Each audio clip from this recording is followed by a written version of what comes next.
Dead ends. One latex glove. The clue that solved Tara Grinstead's disappearance after 12 years. October 22, 2005, Ocilla, Georgia. Population, 3,500. A small town where everyone knows your name, your car, your routine. Tara Grinstead knew all of it. She had lived there for years.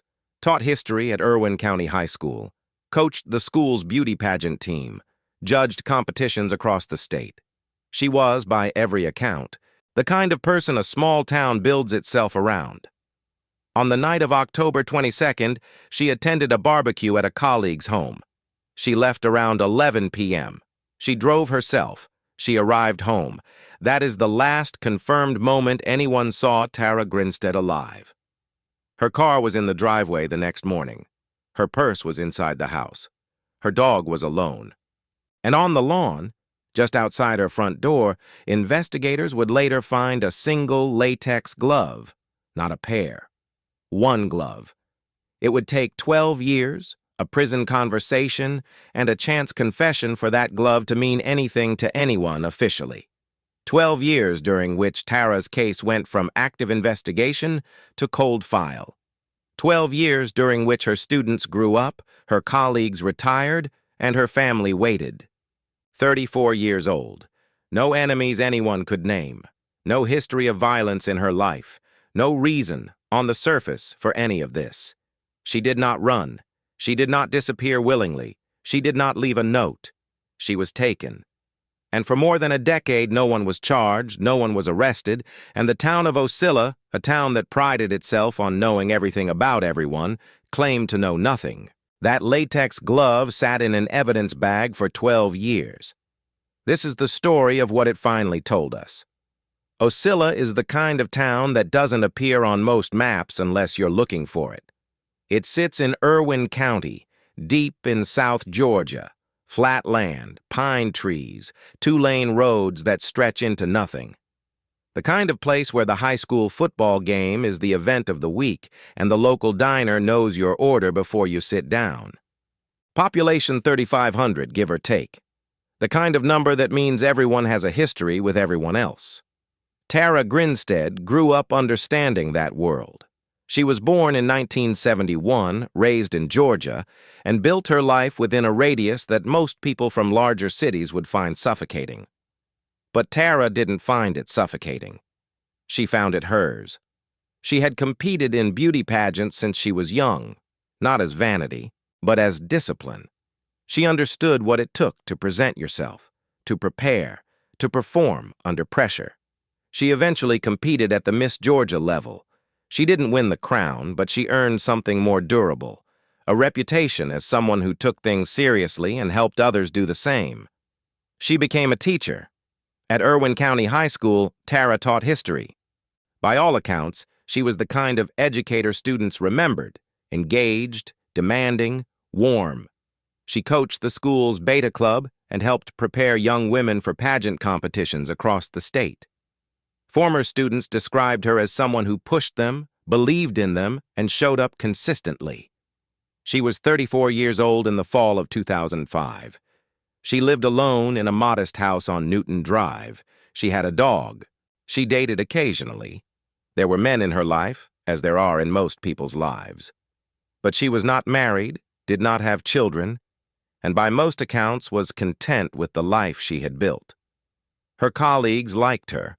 Her students respected her. Her neighbors waved when she drove past. There was no known threat, no stalker on record, no restraining order filed, no history of violence touching her life in any documented way. Which is exactly what made October 23rd so disorienting. That Sunday morning, when Tara didn't show up for a commitment she had made, a friend came to check on her. The front door was unlocked. The house was quiet in the way houses aren't quiet when someone is simply asleep. Her car sat in the driveway undisturbed. Her purse, with her keys, her phone, her identification, was inside. Nothing was visibly ransacked. Nothing was dramatically out of place. Tara was simply gone. When investigators arrived and began documenting the scene, they found something on the lawn that nobody could immediately explain: a single latex glove, lying in the grass near the front of the property. One glove, no partner, no obvious reason to be there. It was bagged and logged as evidence. And then, for a very long time, it sat. The people of Ocilla told investigators what they knew, which seemed like everything and turned out to be almost nothing. Her colleagues were interviewed. Her former boyfriends were questioned. Leads were followed and exhausted. The case generated regional news coverage, then national attention, then, as cases without resolution always do, silence. Tara Grinstead's file went cold, but the town didn't forget her. It couldn't. She had been too present, too woven into the fabric of daily life in Irwin County. Her photograph stayed up in the school. Her name stayed in conversations. Her family continued to press for answers in the way families do when the alternative is unbearable. For 12 years, that was the story. A woman who was everywhere and then was nowhere. A town that knew everything and officially knew nothing. And a single latex glove in an evidence bag, waiting. The last people to see Tara Grinstead alive placed her at a backyard barbecue on the evening of October 22, 2005. The gathering was at the home of a colleague. Nothing unusual was reported about her behavior that night. She was social, present, normal. She left around 11 p.m. The drive from the party to her house on Newton Drive was short, a matter of minutes in a town the size of Ocilla. She made it home. That much the evidence confirmed. Her car was in the driveway. The house showed no signs of forced entry. Nothing inside suggested a struggle had occurred indoors. Whatever happened to Tara Grinstead happened quietly, and it happened outside, or at the threshold, the boundary between her private world and the street.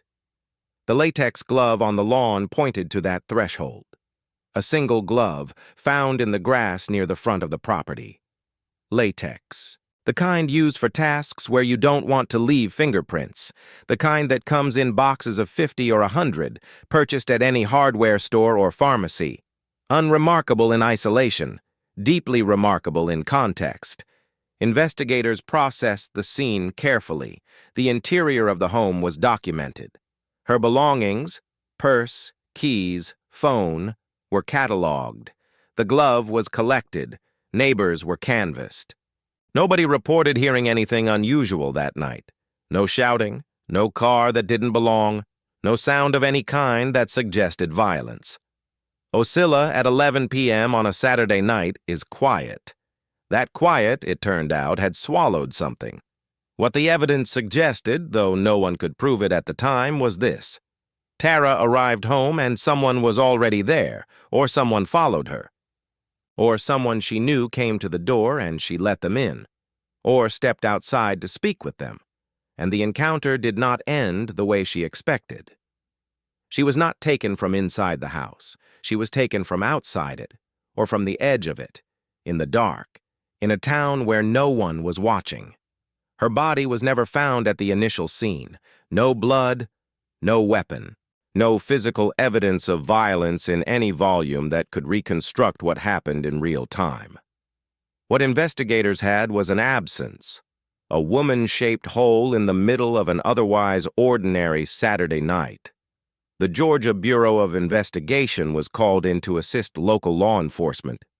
The case was treated as a missing persons investigation, which was the appropriate classification, because without a body there was no confirmed crime. That distinction, missing versus deceased, would shape everything that followed, not always helpfully. Search teams were organized. Volunteers from across the county and beyond came out to cover ground. Fields, woods, roads, drainage areas, all of it searched with the urgency that the first days of a disappearance demand. Nothing was found. No remains, no clothing, no secondary evidence trail leading away from Newton Drive.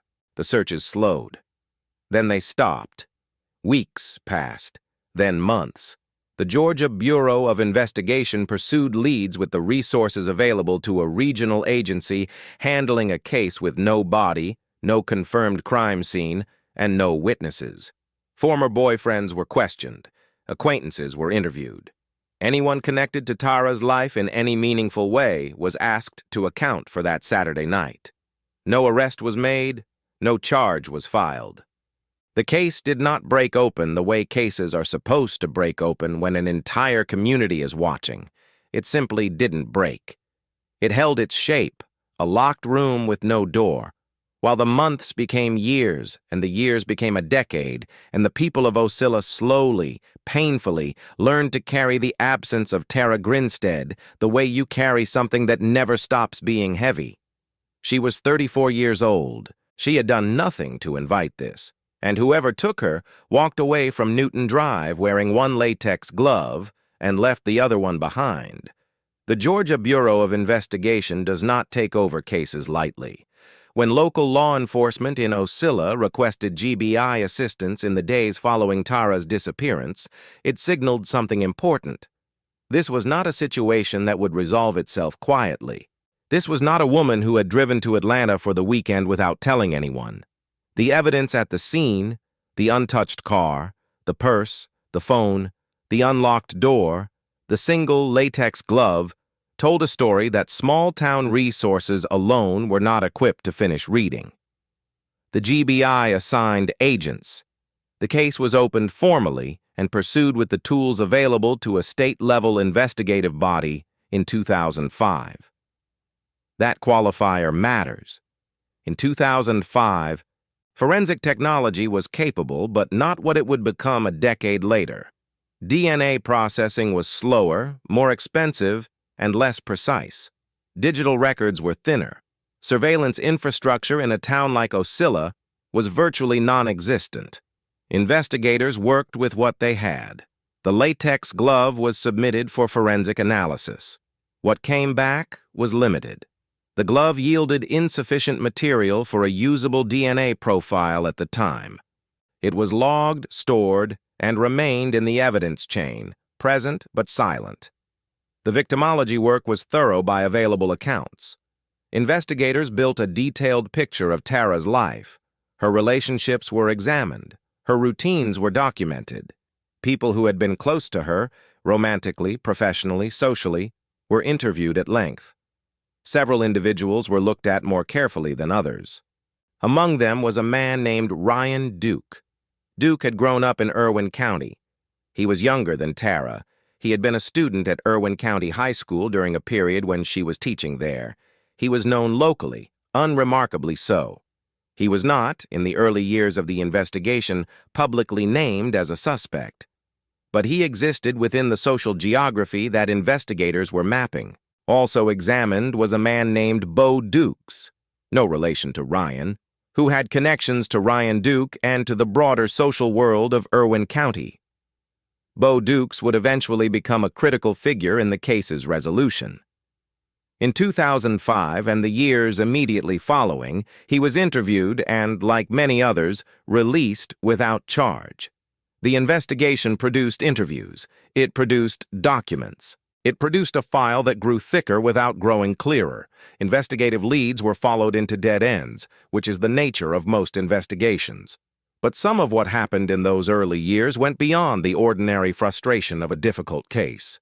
Certain lines of inquiry were not pursued with the persistence they deserved. Certain individuals who warranted deeper scrutiny received surface-level attention and were allowed to recede back into the community.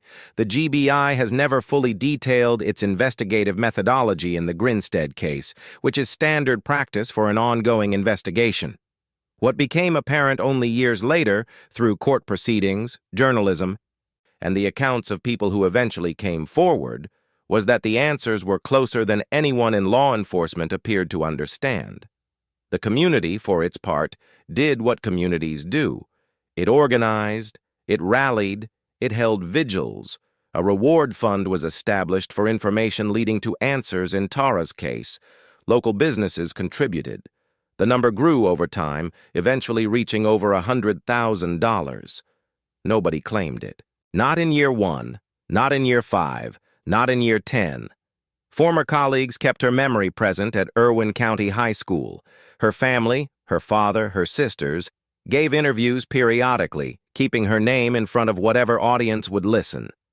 They did not give up. They could not afford to. Her case appeared on national television programs dedicated to missing persons and unsolved crimes. Each broadcast generated a temporary surge of tips. Each surge was processed.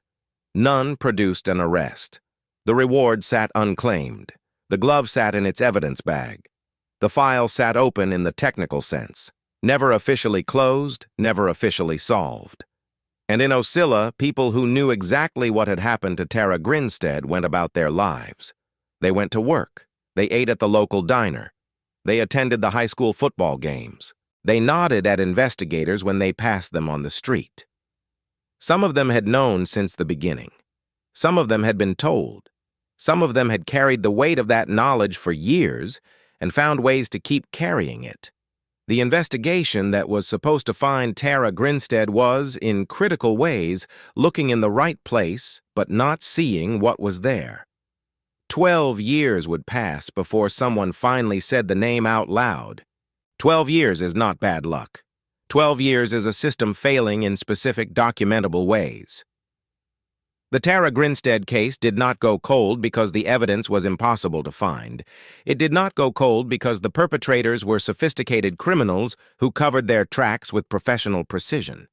It went cold, at least in part, because people who knew what had happened stayed silent, and the structures that should have pressured that silence into breaking did not function the way they were supposed to. That requires examination. The first failure is the most uncomfortable to name directly. The social architecture of a small town actively protected the people responsible.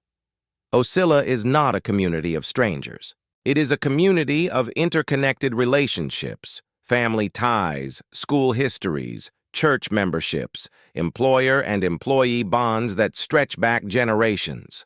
When investigators arrived to ask questions, they were asking people who had known each other their entire lives to provide information that might destroy someone they grew up with. That is not an excuse. It is a structural reality that the investigation does not appear to have adequately accounted for. Here is the detail that makes this concrete. Bo Dukes attended the community vigils held in Tara's honor. Read that again. The man who knew where her remains were hidden, who had helped transport and burn them, stood among the people who loved her, people holding candles, saying her name, pleading for whoever knew something to come forward, and he said nothing. He looked at her photograph, he listened to her family speak, and he went home. That is not a failure of investigation. That is a specific human being making a specific moral choice, repeatedly, over thousands of days. But it is also an investigative failure, because the profile of someone capable of that level of sustained deception, of sitting inside collective grief while holding its cause, is a profile that experienced investigators are trained to recognize. It requires a particular psychological architecture. It leaves behavioral traces, and the record suggests that Bo Dukes was not subjected to the sustained, escalating, psychologically sophisticated pressure that his proximity to this crime warranted. The forensic failure compounds it. The latex glove collected from Tara's lawn in October 2005 was a physical artifact of the crime. It was there. It was collected. It was processed. And the technology of the time returned insufficient results for a usable DNA profile. That is not anyone's fault in isolation. DNA technology in 2005 had real limitations. What is worth scrutinizing is what happened, or did not happen, in the years that followed. In the decade after Tara's disappearance, forensic DNA analysis advanced dramatically. Touch DNA protocols became more sensitive. Cold case units across the country began systematically resubmitting old evidence through updated processes, recovering profiles from material that had previously yielded nothing. It became standard practice in departments serious about closing unresolved cases. The Grinstead evidence does not appear to have been aggressively resubmitted through updated forensic processes before 2017. What is documented is that the glove did not solve the case. A conversation did. The forensic confirmation came after the human confession, trailing it rather than leading. In a functioning cold case system, it should have been the other way around. The reward fund, over $100,000, sat unclaimed for 12 years. That figure is not just a symbol of community grief. It is evidence that the people holding information did not trust the system enough to approach it. In a town this size, that is a structural indictment. The investigation did not create the conditions under which someone with dangerous knowledge felt safe enough, or pressured enough, to speak. And then there is the location of Tara's remains. Ryan Duke burned her body on a pecan orchard in Irwin County. The orchard was connected to the Dukes family. It was within the county, within the social network that investigators had been moving through for years. The remains were there for 12 years, recoverable, locatable, accessible to anyone who knew where to look. The GBI did not find them through investigative work. They were led there in 2017 by Bo Dukes himself, after Ryan Duke had already confessed in a prison cell to another inmate. The truth was inside the county the entire time. It was inside the social circle the entire time, and the system walked past it, year after year, without seeing it. That is not a mystery. That is a failure with a specific shape, and it deserves to be named as one. In 2017, Ryan Duke was sitting in a Georgia prison. He was not there for anything connected to Tara Grinstead. He had been incarcerated on unrelated charges, burglary convictions that had accumulated over the years since 2005, into a sentence that put him behind bars. He was, by the time this story breaks open, a man in his early 30s who had been carrying something for 12 years. What happened next depends on who is telling the story. What is documented is this. Ryan Duke spoke to another inmate. The content of that conversation included an admission, a description of what he had done to Tara Grinstead in October 2005. The inmate who heard it made a decision.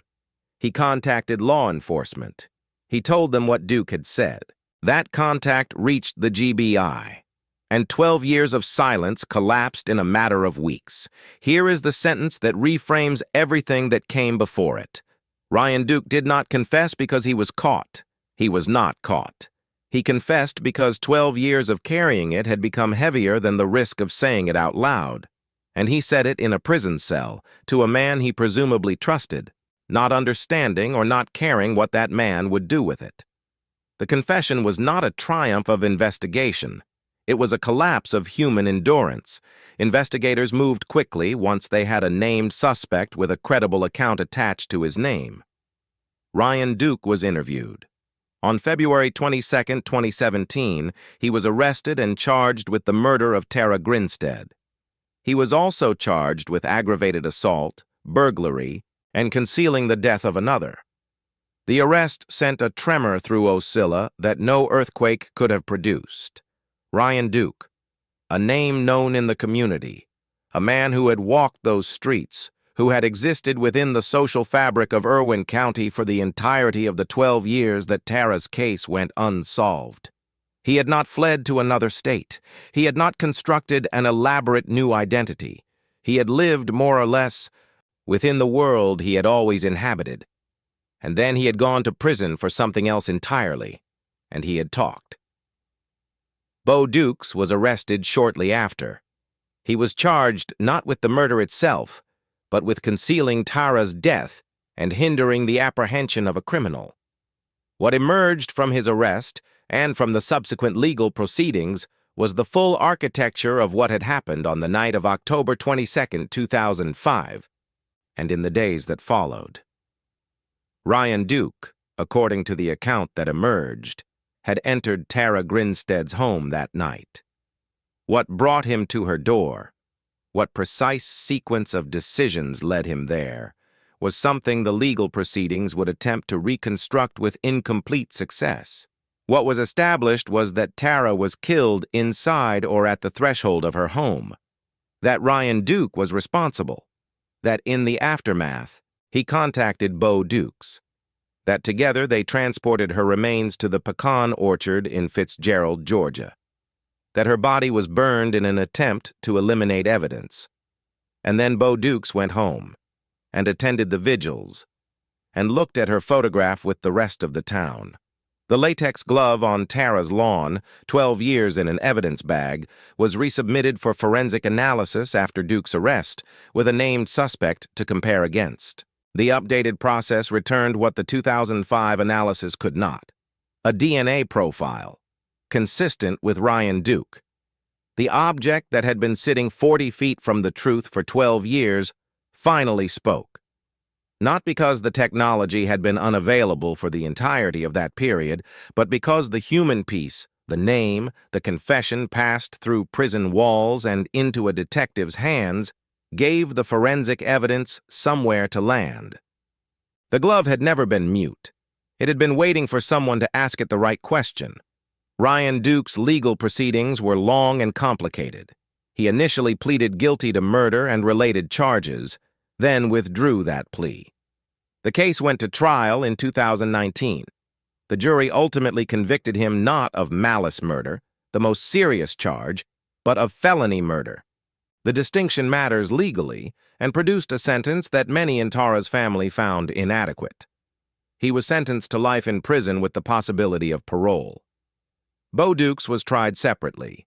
In 2019, he was convicted of concealing a death, hindering a criminal apprehension, and related charges. He received a sentence of decades in prison. For the first time in 12 years, Tara Grinstead's family had names. They had a location. They had, in the most painful sense possible, their daughter and sister back, recovered from the orchard where she had been hidden, identified through forensic analysis, returned to them for burial. She came home 12 years late, and the town of Ocilla, which had known everything and said nothing, had to sit with what that silence had cost. Connie Grinstead waited 12 years to bury her daughter. That sentence needs to sit for a moment before the narrative moves forward. 12 years, the length of a child's entire school career, the span of time between one generation and the next in a family's life. 12 years of birthdays that passed without resolution. 12 years of holidays carrying the particular weight that unresolved grief produces, not the clean, terrible weight of confirmed loss, but the ambiguous, corrosive weight of not knowing. Tara's father, Thomas Grinstead, gave interviews over the years with the measured desperation of a man who had decided that staying visible was the only form of action available to him. He spoke to reporters. He appeared on television programs. He kept saying his daughter's name in public spaces because he understood correctly that the moment a missing person stops being newsworthy is the moment the pressure to solve their case evaporates entirely. He did that for 12 years. When Ryan Duke was arrested in February 2017, Thomas Grinstead was in his 70s. He had spent a significant portion of his remaining years carrying something that no parent should carry for 12 hours, let alone 12 years. The arrest brought answers. It did not bring relief in any simple sense. It brought the confirmation of what the family had likely suspected for a long time, that Tara had not disappeared, that she had been taken, that she had been hidden, that people in her community had known and had chosen silence. That confirmation is its own category of wound. The students Tara taught in 2005 were adults by 2017. Some of them had their own children by then. They had grown up in the shadow of her absence, attending a school where her photograph remained, where her name was spoken in the past tense, where the fact of her disappearance was simply part of the institutional memory of Irwin County High School. Several former students spoke publicly after Duke's arrest. The accounts were consistent. She had mattered to them. She had been the kind of teacher who changed the specific gravity of a classroom. Her absence had been felt not just as a community tragedy, but as a personal one. And then there is Bo Dukes. because the impact of this case cannot be fully measured without accounting for what Bo Dukes represents, not just legally, but psychologically. As a human portrait of what sustained moral collapse actually looks like in practice. Bo Dukes was not a stranger to Ocilla. He was not an outsider who drifted through and left. He was woven into the community the same way Tara had been, through relationships, through history, through the daily texture of small-town life. After October 2005, he continued living inside that texture. He saw Tara's family at community events. He passed the school where she had taught. He existed in the same physical and social world as the people who were actively, publicly, desperately trying to find out what had happened to her. He knew. He knew what she had suffered. He knew where she was.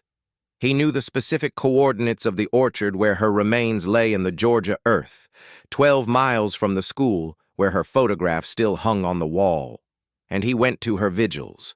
There is no clinical language adequate to that.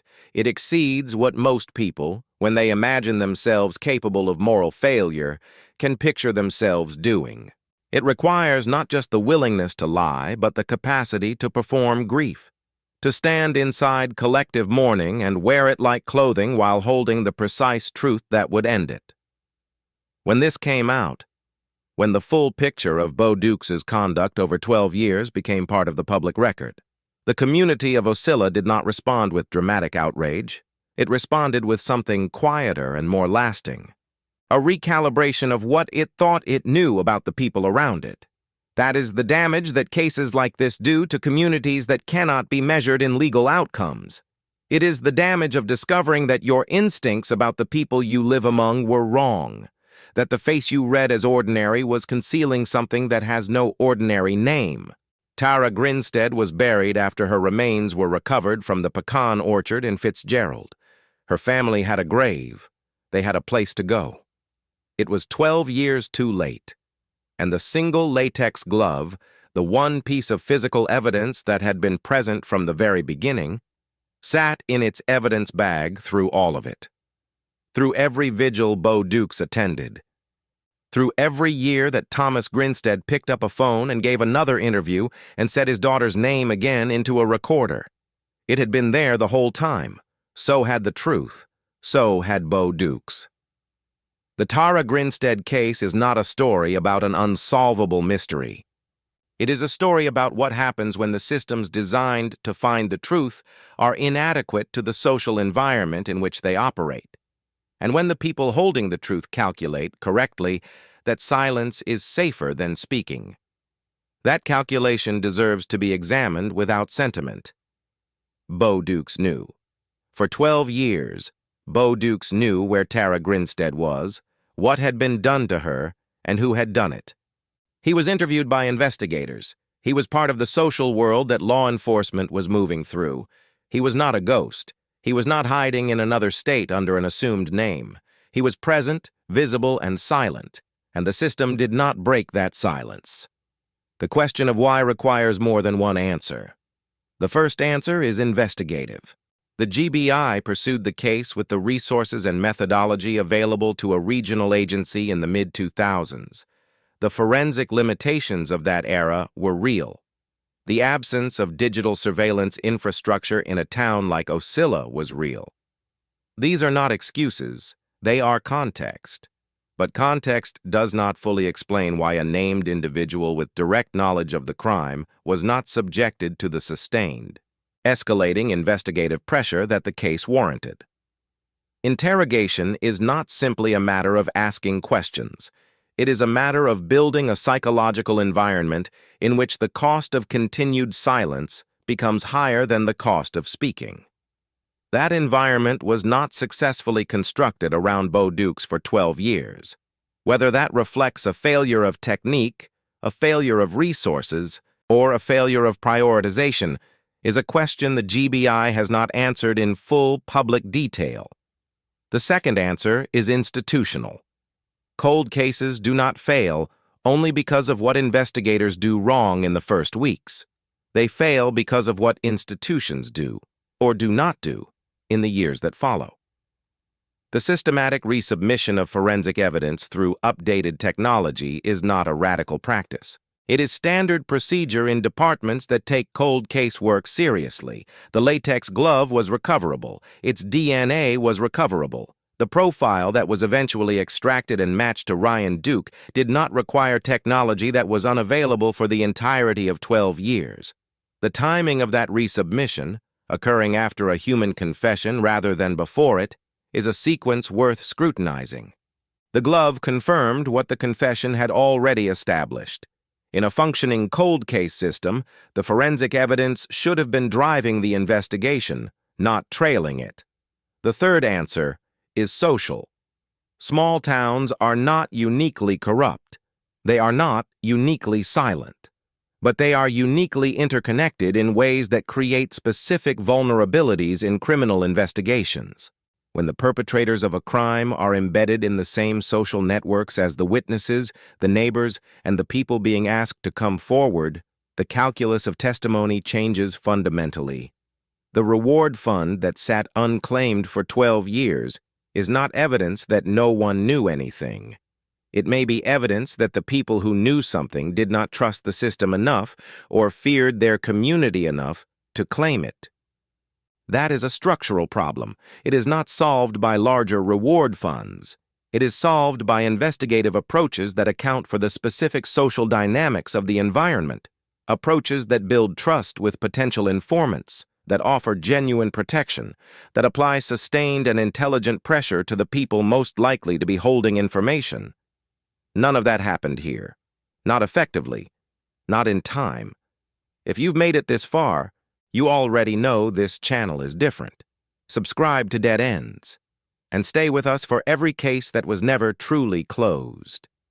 What the Tara Grinstead case ultimately exposes is a gap that exists in most cold case investigations. The gap between what the evidence says and what the institution is willing to do about it over time. The glove spoke from the beginning. Nobody was listening closely enough, for long enough, with the right technology and the right questions. That is a systemic failure, not a personal one. And systemic failures repeat themselves in different counties, in different states, in different cases, until someone decides to examine them honestly. This case was examined. 12 years too late. But examined. As of today, the Tara Grinstead case is legally closed. 2 men were convicted. Both are serving prison sentences. The remains were recovered and returned to the family. The file that sat open for 12 years has, in the technical language of law enforcement, been resolved. But resolved and finished are not the same thing. Ryan Duke is currently incarcerated in the Georgia State Prison System, serving a life sentence with the possibility of parole for the felony murder conviction. The decision by the jury to convict on felony murder rather than malice murder, a distinction hinging on the question of premeditation and specific intent, produced a sentence that Tara's family publicly described as insufficient. Life with the possibility of parole means that Ryan Duke could, at some point determined by a parole board, be released. That possibility sits with Tara's family the way all unresolved possibilities sit, as an ongoing source of dread embedded inside what was supposed to be closure. Bo Dukes is also incarcerated. His convictions for concealing a death, hindering the apprehension of a criminal, and related charges produced a multi-decade sentence. His case, too, generated controversy, not over the sentence itself, but over the nature of his culpability. Bo Dukes did not kill Tara Grinstead, but he helped hide her. He helped burn her remains. He carried that knowledge for 12 years through a community that was publicly grieving her disappearance. The legal system made a determination about how to categorize that conduct. Many people who followed the case closely made a different one. The question of motive remains incompletely answered in the public record. Why Ryan Duke went to Tara Grinstead's home on the night of October 22, 2005, has never been fully established in court in a way that the public record makes transparent. The prosecution's theory, the defense's counter-narrative, and the jury's ultimate verdict produced a legal conclusion without producing a complete human explanation. That gap, between what the law determined and what actually happened, is one that Tara's family, her former students, and the community of Ocilla continue to inhabit. The pecan orchard in Fitzgerald, Georgia, where Tara's remains were hidden for 12 years, still exists. It is private land. It is not a memorial. It is simply a place where something terrible was done and for 12 years concealed. The Duke's family connection to that land added another layer of complexity to the community's reckoning, a reckoning that Ocilla is still, in certain quiet ways, conducting. The GBI's handling of the case has never been the subject of a formal independent review, at least not one whose findings have been made public. The questions raised by 12 years of investigative failure, the forensic evidence that was not resubmitted, the witnesses who were not broken, the social networks that were not adequately penetrated, have not been answered by the agency responsible for the investigation. That absence of institutional accountability is itself a data point. Tara Grinstead was buried in Ocilla. Her grave exists. Her family has a place to go. That is not nothing. For families who never get that, it represents something significant. But it came after 12 years of not having it. And it came only because a man in a prison cell said something to another inmate, not because the system found its way to the truth on its own. The reward fund, the more than $100,000 raised by a community desperate for answers, was eventually disbursed to the individual whose tip led to Ryan Duke's arrest. The inmate who heard Duke's confession and contacted law enforcement received the reward. The money that a community had assembled over years of grief went to a prison informant. There is something in that sequence that resists simple interpretation. The Irwin County High School where Tara taught still stands. The students who were in her classroom in 2005 are adults now, in their 30s, some of them parents. The school has moved forward the way institutions must move forward. But the people who were shaped by her presence, who remember what it was like to sit in her classroom and feel the specific weight of her attention and her belief in them, they carry something that a legal resolution does not touch. Justice, in the formal sense, has been served. Whether it was enough is a question the record leaves open. One latex glove, that is what was left behind. One glove in the grass outside a house on Newton Drive in Ocilla, Georgia, on a quiet Saturday night in October 2005. A detail so small it could have been overlooked. A detail so specific it could never be explained away. It sat in an evidence bag for 12 years. So did the truth. Tara Grinstead was 34 years old. She taught history. She coached young women to stand in front of judges and believe they deserved to be seen. She drove herself home from a barbecue on a Saturday night and walked toward her front door and did not make it to Monday. The people who knew what happened went to work the next morning, and the morning after that, and the morning after that for 4,380-some days. They sat in the same diner. They drove the same roads. They nodded at the same investigators. One of them stood at her vigils. And they said nothing. That is not a mystery. That is a choice. Made repeatedly, over years, by people who calculated that their silence was worth more than Tara's family's answers. Who decided that the cost of speaking was higher than the cost of what they were carrying. They were wrong. Eventually, the weight found its own way out. Through a prison cell, through a conversation that was never supposed to leave the room, through a system that stumbled onto the truth rather than finding it. The system did not save Tara Grinstead. It could not. She was gone too quickly for that. But the system also did not find her killers through the disciplined, persistent, technologically rigorous application of investigative pressure that 12 years should have allowed. It found them because a man talked when he shouldn't have, and another man listened when he could have looked away. That is the version of justice Tara's family received. Not the version the system promised, the version that chance and human weakness finally delivered. Her grave is in Ocilla. Her name is on a headstone.